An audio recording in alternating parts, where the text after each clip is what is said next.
Une production, Les Podcasteurs.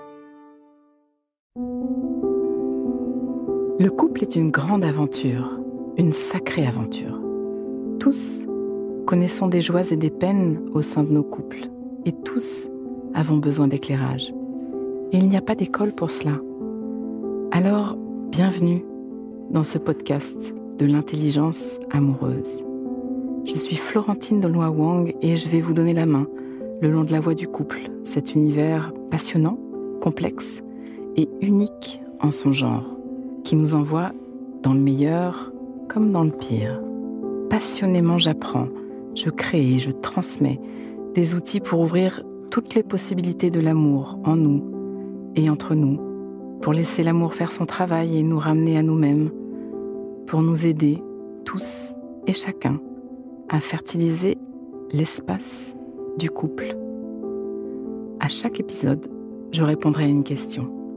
Viens me la poser sur Instagram, l'espace du couple. À nos amours. Qu'est-ce qui pourrait nous arriver de pire selon toi ? Me demande Sylvain. Drôle de question, Sylvain, en fait. Alors, peut-être que ma réponse ne va pas se diriger dans le sens de tes pensées, mais je vais profiter de cette occasion pour aborder un thème universel, un thème qui m'est cher. À Sylvain et à tous, à moi et à toi là qui m'écoutes. Sais-tu ce qui peut nous arriver de pire ? En couple, en amour et même dans toutes nos relations, avec cette conductrice de bus, avec le boulanger, la voisine, ce collègue de bureau. Ce qui peut nous arriver de pire, c'est de tomber de notre humanité.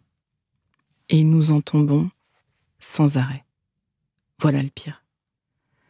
Une indignation, un sentiment d'injustice, la peur, et pouf, l'autre n'est plus un autre, mais un objet sur lequel je peux taper, que je peux mépriser, rabaisser. Au nom de l'émotion qui me traverse, je me démets de mon empathie et je te retire ton humanité.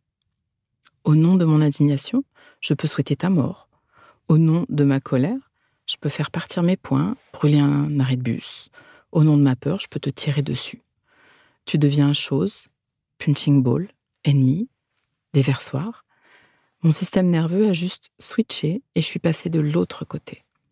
Et ça, nous en sommes tous capables. Alors dans ces moments-là, je ne vais pas te regarder dans les yeux, sinon je risque de te voir. Je vais ouvrir des vannes que personne ne m'a appris que j'avais. Je préfère ne pas le sentir. Je détourne les yeux. Tu as remarqué que lorsqu'on s'engueule en couple, par exemple, on ne se regarde plus dans les yeux. On s'éloigne. Évidemment, si je te regarde dans les yeux, je te vois. Je vois ton humanité, ta merveille, et je ne vais pas pouvoir donner libre cours à cette partie de moi qui me fait croire que je suis plus puissant, que j'ai le contrôle quand je hurle et que je vocifère. J'ai l'illusion que j'ai le contrôle et ça me soulage. Mais ça me fait tomber de mon humanité et toi de la tienne. Un parent qui hurle sur un enfant ne lui apprend pas qu'il existe une vanne miracle. Un homme qui hurle sur sa femme, une femme qui hurle sur son homme, un instit, un prof qui, etc., etc. Cette vanne, on peut l'activer par exemple avec la respiration. On a tellement de solutions dans notre corps. Apprenons-les plutôt que de détruire. Nous n'avons pas appris, personne ne nous a appris. Voilà notre drame. Sais-tu que nos émotions à l'occasion de l'autre ne nous donnent aucun droit sur l'autre ? Ni ton partenaire, ni ton enfant, ni ton élève, ni ton voisin, ni personne. Tes émotions sont une boussole merveilleuse, elles sont là pour t'indiquer une direction, mais pas pour te mettre en réactivité, pas pour choisir la violence, pas pour quitter ton humanité. C'est un vrai chemin, un grand choix. Une décision, une responsabilité individuelle et collective de lâcher la violence. Ça commence à la maison, ça commence avec les tout petits, ça commence dans le couple. Tu sais, notre système nerveux va être sculpté dès la grossesse et impacté immensément dans nos toutes petites enfances. On parle beaucoup de blessures psychologiques. J'aime parler de psychiatrice, de poupée russe, tu me connais. Mais à la source, il s'agit de notre système nerveux. Il s'agit de favoriser ou de restaurer des connexions neuronales qui nous font quitter le mode survie. Quand le mode survie est activé, mon système nerveux va te mettre dans la case ennemi et tirer à vue. En couple, ça fait des ravages, ça fait même des mortes. Tu as le devoir de t'occuper de ton système nerveux, de ta régulation, de tes émotions, de la stabilité de ton empathie, du choix de tes réactions. C'est un entraînement, une ascèse, un cadeau à se faire et à faire au monde, un cadeau pour ton partenaire, tes enfants, toutes tes relations. Il y a des rituels pour cela. Par exemple, des rituels de l'intelligence amoureuse. Tu peux les trouver dans les parcours en ligne. Je pense au Morning Routine du Love, par exemple. Il y a un rituel qui s'appelle les yeux dans les yeux, page 132, pour ceux qui ont lu mon livre.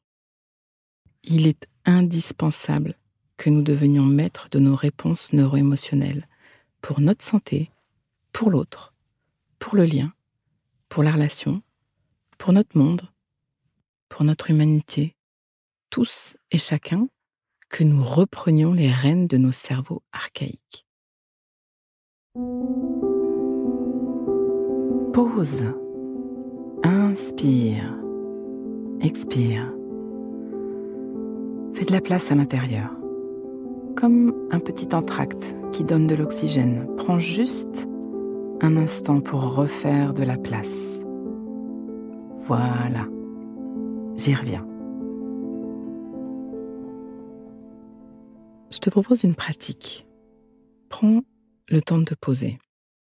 Nous allons muscler le muscle de voir l'autre avec nos yeux les plus clairvoyants, les yeux du cœur, de l'empathie, de la compassion, de l'humanité. Un rituel pour nous restaurer dans notre humanité. Alors voilà, tu peux faire venir en pensée ton partenaire, un ou une amie, un ou une collègue, une personne lambda, ou une personne avec laquelle tu traverses des difficultés en ce moment. Ou tu peux le faire venir en chair et en os, devant toi, quelqu'un. Tu mets le podcast sur pause et puis tu prends quelqu'un en face de toi. Tu peux vivre ça en silence dans ton esprit quand tu rencontres quelqu'un aussi. Tu peux choisir de vivre cette méditation à deux avec ton partenaire ou un ami, juste pour comprendre que nous sommes tous humains, juste nous remettre tous au cœur de notre humanité. Je me suis inspirée d'une méditation de Ram Dass. Alors, là, ensemble, assis l'un en face de l'autre, ou même debout, les yeux dans les yeux, les mains dans les mains, en chair et en os, ou en pensée, je t'invite à faire venir silencieusement ces mots dans tes yeux. Tu regardes l'autre, cet autre qui est là, et avec tes yeux, en silence, tu lui dis « Tu es comme moi. Tu as un corps, un cœur, une âme, comme moi. Tu as vécu un vrai voyage depuis ton arrivée au monde, comme moi. » Avec tes yeux, tu lui dis « Tu vis des sensations, des émotions, des sentiments, des pensées, comme moi. Tu as vécu des liens et des moments merveilleux qui ont nourri ton âme et ton cœur, comme moi. Tu as traversé des souffrances corporelles ou psychiques qui ont pu te rétrécir, comme moi. Tu as eu un courage incroyable pour arriver jusqu'à aujourd'hui, comme moi. Tu as pu ressentir de la tristesse, de la déception, de la colère ou de la douleur, comme moi. Tu as pu te sentir sans valeur ou inadéquat, abandonné ou rejeté, tout comme moi. Et avec tes yeux, tu lui dis « Parfois, tu as très peur, comme moi. Tu fais parfois des erreurs, comme moi. Un jour, toi aussi, tu mourras, comme moi. Tu as besoin de te sentir en lien, comme moi. Tu as besoin de te sentir en sécurité, comme moi. Tu apprends chaque jour de la vie, comme moi. Tu veux prendre soin des autres et de ton monde, comme moi. Tu voudrais ouvrir les cadeaux que la vie propose. Comme moi, tu aimerais te délivrer de la douleur. Comme moi, tu as envie de te sentir heureux. Comme moi, tu as besoin de te sentir aimé. Comme moi, tu es une merveille. Comme moi. Et aussi avec tes yeux, tu regardes bien dans les yeux de cet autre. Et avec tes yeux, tu lui dis: je te souhaite de trouver la force, les ressources et le soutien dont tu as besoin pour naviguer à travers les difficultés de la vie. Je te souhaite d'être délivré de tes douleurs. Je te souhaite de te sentir heureux et en paix. Je te souhaite d'être profondément aimé.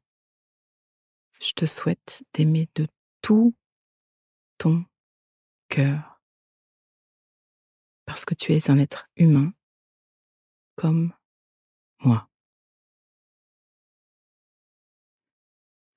Et prenez un temps, juste maintenant, pour remercier ce moment d'une façon qui vous va bien, juste maintenant, en pensée ou en chair et en os. Un sourire, un hug, une salutation, un baiser.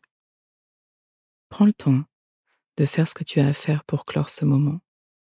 Prenez le temps de faire ce que vous avez à faire pour clore ce moment. Tu reviens dans ton humanité. À nos amours. Pause. Donnons-nous le temps, quelques instants, pour intégrer. Prends le temps d'une respiration. Inspire. Expire. Et sens. Branche-toi sur ce que tu vis à m'avoir écouté. Tu vas terminer cette phrase. Une chose que je comprends pour ma vie amoureuse, présente ou passée, c'est: et ce qui me touche le plus là-dedans, c'est: décompte et laisse-toi récolter ce qui vient. Tu peux aussi noter une phrase, un mot, une image, une idée qui te viendrait là, maintenant à l'esprit, pour l'ancrer, pour plus d'intelligence amoureuse. Le cœur est un muscle qui se muscle.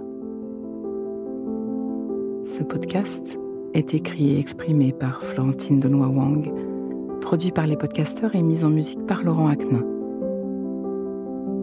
Si vous voulez soutenir notre programme, abonnez-vous, mettez des étoiles ou des cœurs, partagez autour de vous et rejoignez-moi sur la page Instagram L'espace du couple.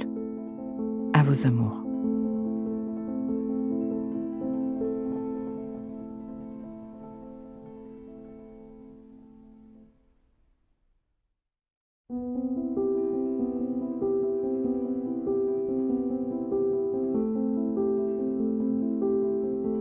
Ne manquez aucun épisode de l'Espace du couple. Abonnez-vous et mettez 5 étoiles sur Apple Podcasts, Deezer ou Castbox. À nos amours.